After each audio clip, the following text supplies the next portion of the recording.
Pode se sentar, por favor. Quero já convidar o pastor Sebastião Júnior. Esteve ministrando nos 2 cultos pela manhã, domingo abençoado. Se você tiver oportunidade, depois de assistir as 2 primeiras mensagens, que são o mesmo texto, porém divididas em 2 períodos, tenho certeza que o Senhor falará com você como falou conosco. Nós vamos orar pelo Júnior nesse momento. Queria que você estendesse as suas mãos. Vamos falar com o Senhor. Pai, te louvamos pela tua bondade, teu cuidado e a vinda do Júnior, da Ellen, do Felipe, do Henrique a estar conosco esse final de semana. Que o Senhor use uma vez mais nesse lugar para que a tua palavra venha de encontro à necessidade da tua igreja. Assim nós oramos em nome de Cristo Jesus. Amém. Boa noite a todos, que a graça e a paz de Cristo Jesus esteja em sua vida, na vida de sua família e de todo o povo de Deus, desde agora e para sempre. Amém. Bom estar aqui, sempre vir a Lençóis é uma alegria, faz muito bem para mim, para o meu coração, para a minha família. Minha família está aqui, a Ellen, o Felipe, o Henrique, os filhos, um com 11 anos e o outro com 7. O Henrique nem esperou começar a pregar para dormir, já dormiu antes. Melhor assim, né? Menos um, não é? Para dormir. Pelo menos ele não leva essa na conta dele. Tá bom? Hoje pela manhã a gente falou um pouco sobre João 11, aquele momento da ressurreição de Lázaro. Jesus é um amigo muito íntimo, amava muito a Lázaro, e mesmo assim, ele não entra naquela jornada de urgência para resolver a questão relacionada ao seu amigo, e o curou. E agora à noite eu quero, da mesma forma, não é a mesma mensagem, é o mesmo texto, eu quero dividir em 2 partes. Nós temos esse culto que vai até 7 e pouquinho, então depois, é provável que você possa ver isso durante a semana, fica aí na página da igreja, mas se você entender que Deus já vai falar o seu coração nesse culto e você não precisa ouvir mais nada daqui para frente, está tudo certo também. Ok? Lucas 24, versículo 13.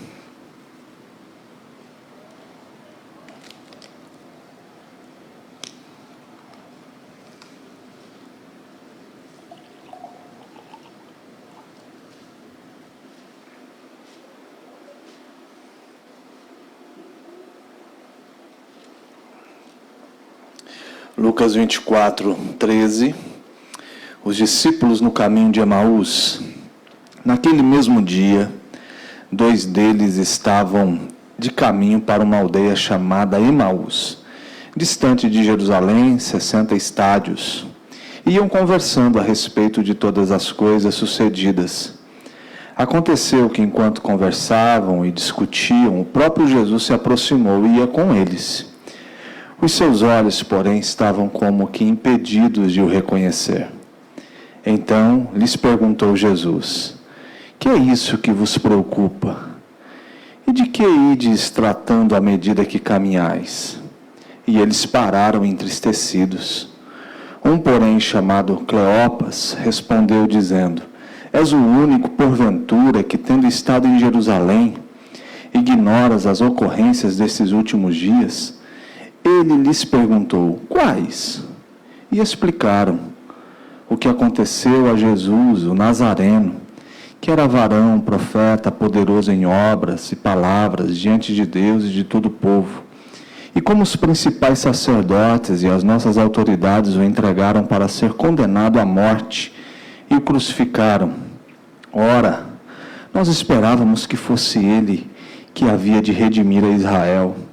Mas depois de tudo isso, e já este é o 3º dia desde que tais coisas sucederam.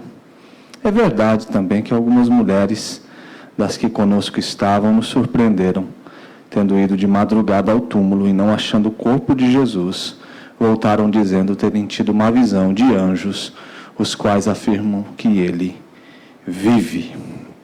Depois eu vou do 24 para frente. Não sei se você tem entendimento qual era a expectativa dos discípulos de Jesus antes da sua morte. Provavelmente esse outro discípulo é Lucas, que está contando a sua própria história, o seu encontro. É bem provável que um é Cleópas e o outro é o próprio Lucas, que está relatando essa experiência de ter visto a Jesus. Os discípulos de Jesus tinham a expectativa que ele assumiria o poder e se declararia Messias a partir de um movimento muito parecido com aquilo que havia acontecido com Davi. Ou seja, ele está indo para Jerusalém, que era o centro do poder econômico, político e religioso, e eles dizem, agora vai chegar a hora que ele vai assumir o trono, vai tomar o seu lugar, e o Messias vai estabelecer o seu propósito. E nós teremos aí a declaração aberta de quem ele é.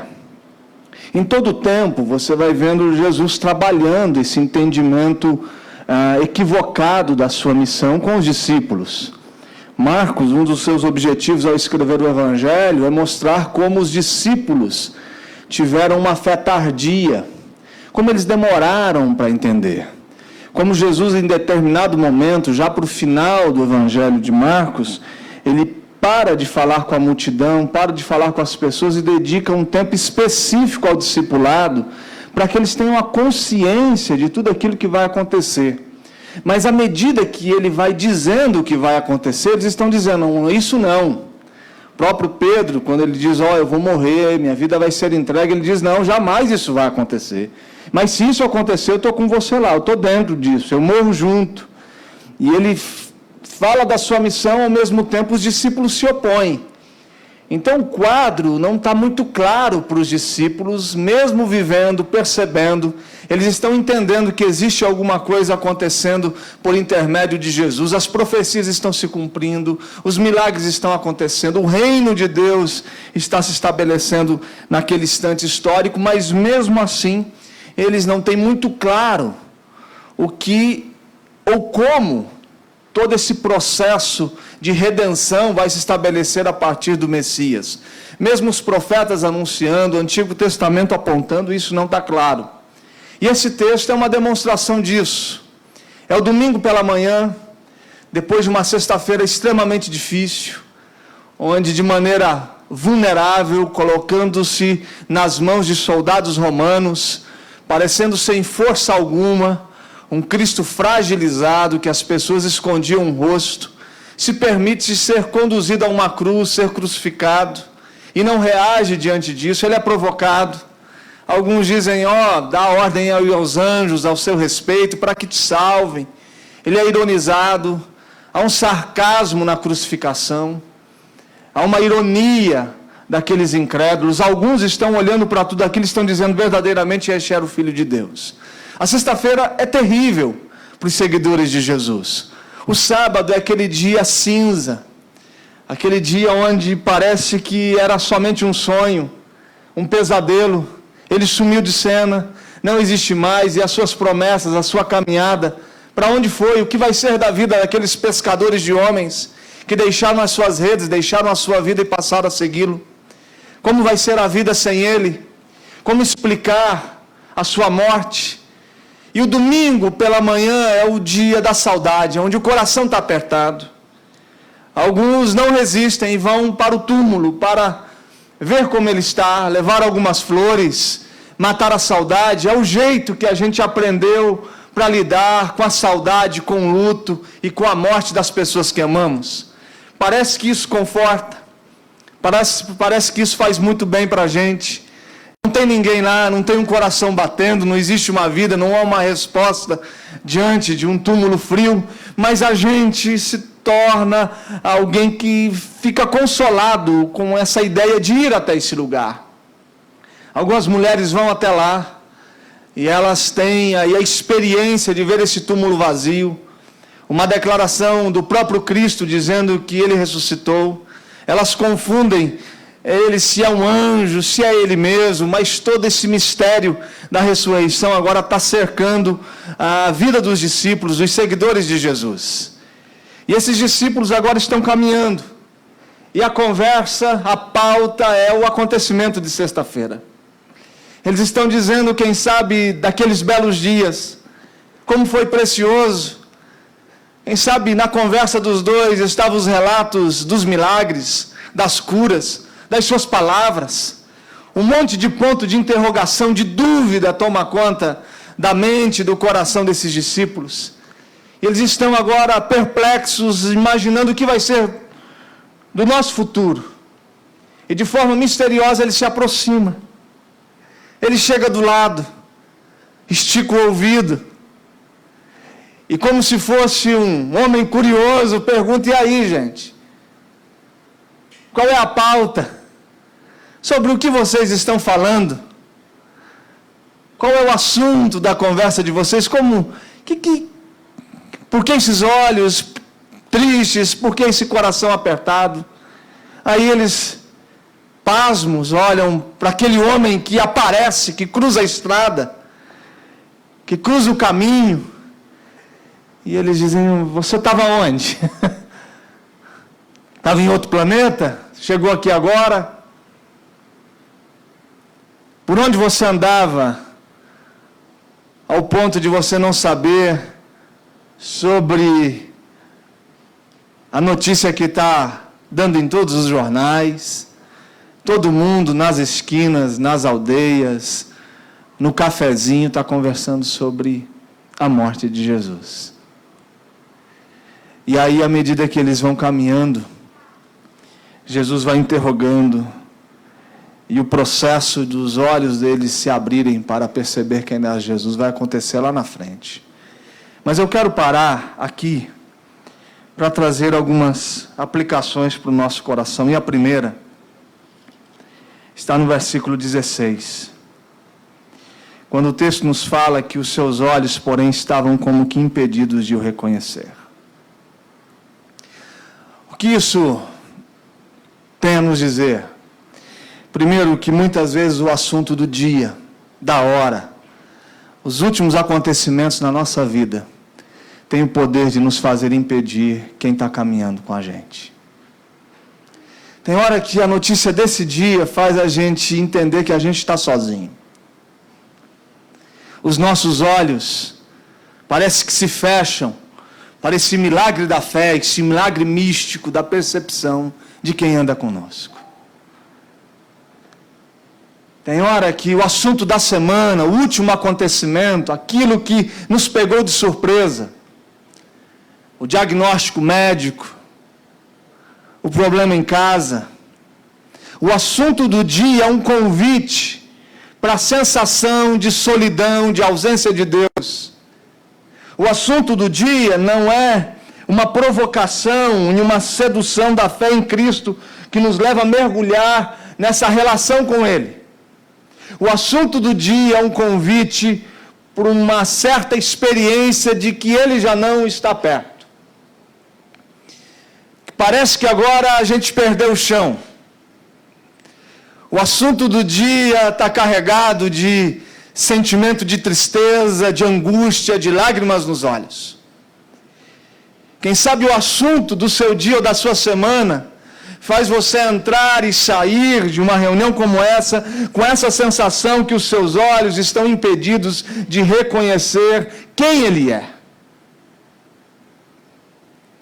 A gente vem, a gente canta, a gente declara a nossa fé em Cristo Jesus, a gente anuncia o seu reino, mas na prática, a gente está vivendo essa sensação de olhos impedidos de percebê-lo caminhando conosco, porque a situação não é nada agradável, não nos convida ao prazer, não nos convida ao deleite, pelo contrário, é tudo aquilo que a gente não gostaria de experimentar, chegou. Tudo aquilo que a gente não gostaria de viver, estamos vivendo. Tudo aquilo que a gente não gostaria de estar saboreando é o que vem aos nossos lábios, é o que toma o nosso paladar, e os nossos olhos se tornam impedidos de reconhecê-lo. A beleza está que os olhos impedidos não fazem com que ele se afaste. A beleza está que os olhos impedidos não fazem com que ele pare e fale: já que ele não me notou, deixa caminhar sozinho. Onde já se viu ele não perceber quem é a realeza ao lado dele? Isso não incomoda Jesus. Ele não tem essa crise de afirmação que somente caminha com quem sabe quem ele é, com quem afirma a sua identidade. Não. Ele respeita esse processo, esse coração que ainda, tomado pela tristeza, que é o que o texto vai nos dizer. Ele vai falar bem assim: por que vocês estão tão preocupados? Por que vocês estão caminhando com um coração pesado? E aí no versículo 17 diz que eles param entristecidos. Preocupação, tristeza, arrancando da gente a possibilidade de vê-lo, de percebê-lo. Quantas vezes no nosso dia a dia, a preocupação demasiada, a tristeza que cada dia aumenta, faz com que a gente não consiga percebê-lo, e aí a gente pergunta: mas e aí?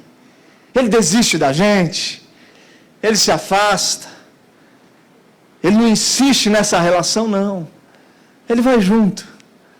É uma jornada, o texto nos fala 60 estádios, é uma distância, assim, relativamente grande. É a caminhada de um dia, vai até anoitecer. Ele não tem pressa. Ele vai administrando essas emoções, esse homem, essa mulher, esse pai de família carregado com as suas preocupações do dia a dia. Ele vai caminhando com pessoas que estão percebendo como o fardo está pesado, como está difícil.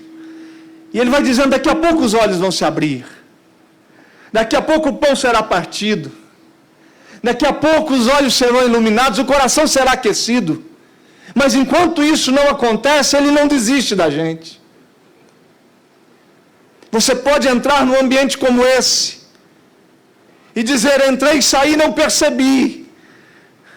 Quantas pessoas eu já encontrei dizendo: eu queria tanto ter a experiência que aquele teve, eu queria tanto sentir o que aquele sentiu, eu queria tanto entender esse negócio, de ouvi-lo, de perceber que ele disse, do meu coração receber um processo misterioso de transformação, e nada disso acontece. Agora a beleza está que não há uma desistência dele sobre esse sentimento que a gente carrega. E a gente pode chegar e contar para ele as nossas preocupações. A gente pode mostrar para ele a nossa incapacidade de percebê-lo. E a gente pode derramar diante dele toda a tristeza do nosso coração. Esse é o convite da jornada com Jesus. Esse é o convite que ele nos faz. E é interessante que no versículo 21, veja bem: ora, nós esperávamos que fosse ele quem havia de redimir a Israel. Quando Jesus é tudo aquilo que a gente não esperava, quando a história que está sendo contada é a história que a gente não desejava, eles estão dizendo: nós esperávamos isso, mas o que a gente esperava parece que não aconteceu. Quando a gente cria o entendimento, a expectativa, a esperança, que a história será construída de um jeito, e de repente a gente percebe que nada disso que a gente esperava se tornou algo concreto. Quando parece que Deus perdeu o controle da redenção da nossa história, eles dizem: ó, já é o terceiro dia, e tudo aquilo que a gente esperava não aconteceu. O que na sua vida foi fruto de expectativa, de fé, de certeza e não aconteceu? Você não percebeu a redenção de Deus entrando nesse aspecto, nessa história, nesse dia, e já se passaram os dias, o cronômetro está rodando, os dias estão passando, e tudo aquilo que você esperava que fosse, não foi. Do jeito que você esperava que acontecesse, não aconteceu. Do jeito que você imaginava ser o ideal, não foi. É nesse ambiente que o Evangelho de Jesus brota. Ele não tem problema com as nossas dúvidas, com as nossas provocações, com as nossas incertezas. Ele não entra num processo de crise existencial quando a gente carrega em nós algumas dúvidas com respeito a algumas realidades que ainda a gente não entende completamente. Com essa história de uma redenção que ainda não aconteceu. A gente esperava que Israel vivesse um novo tempo, fosse redimida, mas o que a gente está vendo hoje, no terceiro dia, que parece que aqueles céus de trevas na sexta-feira contaram a última frase da história que a gente imaginava que seria diferente. A gente imaginava que a sexta-feira não daria o seu brado de vitória de forma permanente, mas já é o terceiro dia. E o que a gente esperava não aconteceu. Essa caminhada de fé que faz a gente muitas vezes duvidar por causa do tempo, dos acontecimentos, o próximo dia, a próxima hora, a próxima notícia chegou e a gente ainda está carregando uma história que parece que quem ganhou não foi aquilo que era tão concreto em nosso coração. E a gente fica tateando, procurando Deus em meio a tudo isso, vendo onde Ele está, como que Ele está agindo. Os nossos olhos estão impedidos porque as notícias não são agradáveis, mas Ele está. A caminhada é com Ele. Ele não abandonou. Esses homens estão numa jornada percebendo que essa pergunta, por mais indevida que seja, esse homem é agradável na sua conversa. E na hora certa os olhos serão iluminados. O coração será aquecido. E a gente vai perceber que toda a história tem o seu sentido, o seu significado. Mas muitas vezes a nossa fé é bombardeada pelos últimos acontecimentos. A nossa fé sofre um processo que vai nos cegando diante do entendimento que Ele está com a gente. E aí a gente vive alguns dias, algumas semanas, de um sentimento de ausência. Mas o texto nos mostra que a presença está ali. Que mesmo que a gente não esteja percebendo, sentindo, mesmo que o nosso coração não esteja sendo provocado para percebê-lo, mesmo que hoje seja tudo tão difícil, Ele está aí. E eu vim aqui nessa noite para te dizer isso, que Ele está aí. E o acontecimento do último dia, da última semana, essa notícia que tirou o seu chão, não é essa notícia que dirá a você o final de toda a história. Existe uma história que Deus toma para si a responsabilidade de construí-la. A sua vida é uma vida onde em todos os instantes, em todo momento, você experimentará da presença. Esse caminho de Emaús é um caminho que todo mundo caminha. O caminho de Emaús é um lugar onde os pés dos discípulos de Jesus pisam. É o caminho da preocupação. É o caminho de quem é pego de surpresa pela última notícia do médico, do esposo, da esposa, do filho. É o caminho onde os discípulos de Jesus são pegos pela notícia da última ligação. Onde os pés dos discípulos de Jesus caminham. Onde os olhos muitas vezes são impedidos de percebê-lo. Onde o coração é tomado por uma tristeza. Mas ele chega nesse caminho. Ele pergunta como a gente está. Ele pede para que a gente diga a Ele o que está preocupando a gente. E quem sabe eu falo com gente nessa noite que está pisando nesse caminho, carregado de preocupação. O piano está pesado nas suas costas.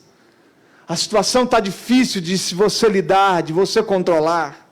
Essa relação com o seu filho está te preocupando, e os seus olhos estão impedidos de ver Jesus Cristo convertendo o coração do pai ao filho e do filho ao pai. Esse caminho de Emaús pode ser a sua relação com a sua filha, e os seus olhos estão sendo impedidos de percebê-lo nessa relação, onde somente ele pode converter o coração da filha à sua mãe, da mãe à sua filha. Esse caminho pode estar sendo pisado por você, e você sendo impedido de vê-lo no sentido da provisão, do cuidado financeiro, econômico.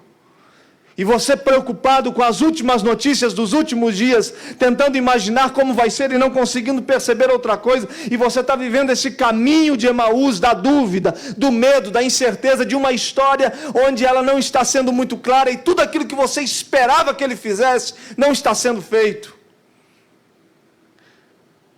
Tudo aquilo que você esperava que acontecesse na sua vida não está acontecendo.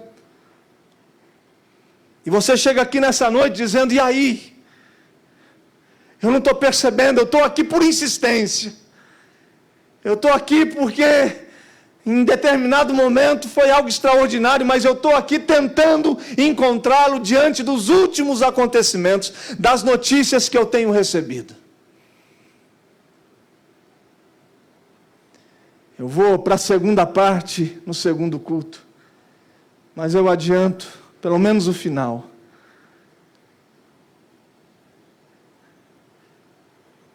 Quando ele vai para a despedida, os discípulos dizem para ele: fica aqui. Ele entra na casa, o pão está na mesa, o ambiente da comunhão está preparado. E quando ele parte o pão, os olhos se abrem. E eles falam: ele está aqui. Tudo faz sentido agora.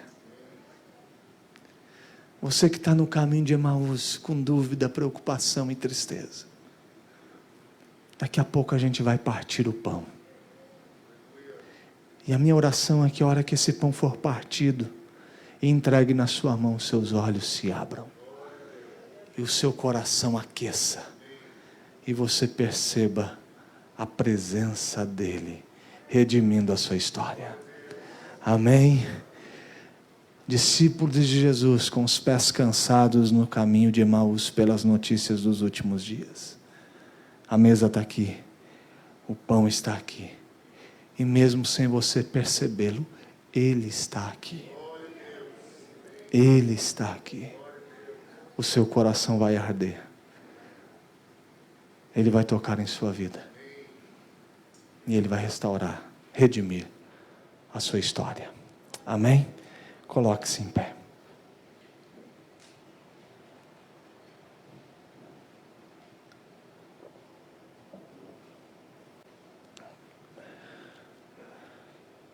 Senhor, obrigado porque na caminhada contigo a estrada não é feita só de certeza, de coragem, de gente que desafia o mundo e vence tudo, não.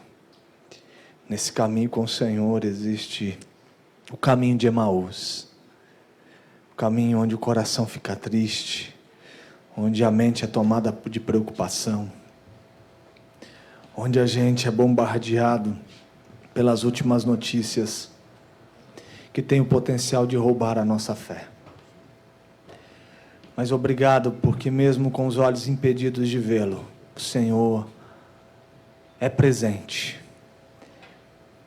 O Senhor não está longe. O Senhor não se afastou. Não. O Senhor se aproxima. E essa paciência do Senhor em nos escutar, em caminhar com a gente, em perguntar para a gente o que aconteceu, por que a gente está assim, por que tem tristeza, por que tem preocupação demasiada, por que tem coração aflito. E aí o Senhor vai tranquilizando a gente. No caminho de Emaús a gente vai sendo pacificado. No caminho de Emaús a gente vai sendo acolhido. No caminho de Emaús a gente vai tendo os olhos iluminados e o coração começa a arder. Obrigado porque hoje o Senhor caminha com a gente. Independente se o caminho está cheio de certeza ou cheio de dúvida. Independente se o caminho está cheio de gente com coragem ou gente tomada pelo medo. A gente está caminhando com o Senhor. Obrigado, Senhor.